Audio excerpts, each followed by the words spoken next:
Hi, என் பேர் முரளி. இங்கே first catering கம்பெனியில் ஒர்க் பண்ணுறேன். இங்கே மொத்தம் ஒரு 30 கேட் இருக்கு. எல்லாமே ரெஸ்கியூ பண்ண கேட் தான். இப்போ ஃபர்ஸ்ட்டு உடனே ரெஸ்கியூ பண்ண கேட்டை உடனே உள்ளே விட மாட்டோம் லான்ச்சில். அது ஃபர்ஸ்ட்டு தனியாக ஒரு இடத்துல வச்சு அதுக்கு ஃபர்ஸ்ட்டு வேக்சினேட், அப்புறம் மீட் ரோல், டீ வாமிட் இதெல்லாம் கம்பல்சரியாக பண்ணிவிட்டு, அப்புறம் அதுக்கு எதுவும் சிக்காக இருக்கா இல்லை எதுவும் பிரச்சனை இருக்கா, இன்ஃபெக்ஷன் இந்த மாதிரி இருந்துச்சுன்னா அதுக்கு மெடிசன் அப்ளை பண்ணிவிட்டு பார்க்க ஹெல்த்தியாக இருந்தால் கஸ்டமர் பார்ப்பாங்க, அடாப்ட் பண்ணிக்குவாங்க. 6 மணிக்கு கிளம்பிட்டு க்ளீன் பண்ணிட்டு அப்புறம் ஃபுட்டு ரெடி பண்ணுவோம். ரெடி பண்ணிட்டு ஃபுட் அவங்கெல்லாம் சாப்பிடுவாங்க.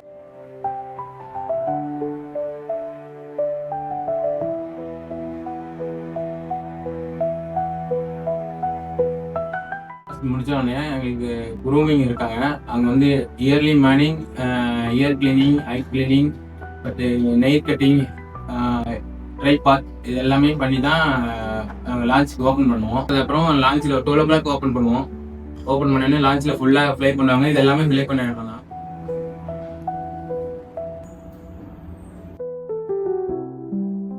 Boil rice, egg and chicken, pumpkin இதெல்லாம் மிக்ஸ் பண்ணி ஒரு டைம் வைப்போம். அப்புறம் கேட்டை எல்லாம் சாப்பிட்றாங்களான்ட்டு செக் பண்ணுவோம். ஏன்னா ஒரு சில கேட்ஸ் சிக்கன் எல்லாம் சாப்பிட மாட்டாங்க. சாப்பிட்றாங்கன்னா அவங்க வந்து சிக் ஆகிடுவாங்க.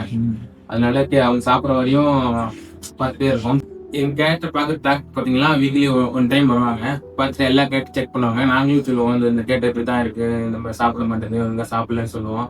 அவர் எல்லா கேட்டுமே செக் பண்ணிவிட்டு மெடிசன் எழுதி தருவார். அது ஃபாலோ பண்ணுவோம், கொடுக்க சொல்லுவார்.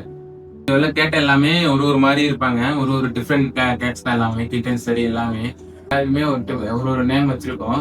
இப்போ ஒரு கேட்டோட ஆக்டிவிட்டி எனக்கு தெரியும், எப்படி அந்த கேட்டு இருப்பாங்க, எப்படி போவாங்க அப்படின்ட்டு. ஒரு கேட்டு டிஃப்ரெண்டாக தான் இருப்பாங்க. அதோடைய புரிஞ்சுக்கிட்டு அந்த கேட்டுக்கு எல்லாமே அந்த டைம்ல நான் பண்ணுவேன்.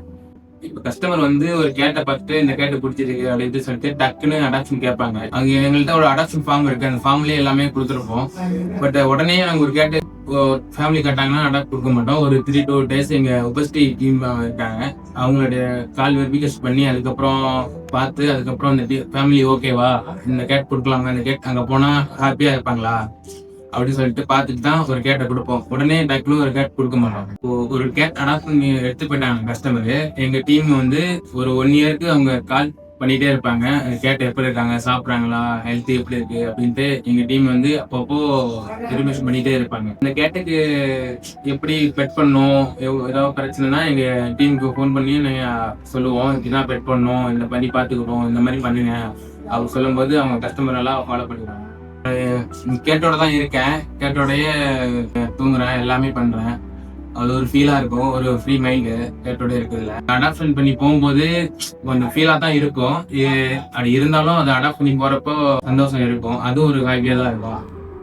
இங்க கேட்டோட ஒர்க் பண்ணிட்டு இருக்கேன். இங்க ஒர்க் பண்றது எனக்கு பிடிச்சிருக்கு. அவங்க கேட்டு அவங்க சாப்பிட்றது, புட்டு வைக்கிறது இது எல்லாமே எனக்கு ரொம்ப பிடிச்சிருக்கு. அவங்க வாயில்லாத ஜீவன். அவங்க சாப்பாடு அவங்க நமக்கு பசிச்சா கேட்போம், ஆனா அவங்களுக்கு பசிச்சா நம்ம தான் அவங்களுக்கு டைம் தெரியணும், எந்த டைம் பசிக்குன்ட்டு எனக்கு தெரியும். நான் ஃபுட்டு கொடுத்துருவேன். கேட்டோட ஒர்க் பண்றது எனக்கு ரொம்ப சாட்டிஸ்ஃபைடா இருக்கு.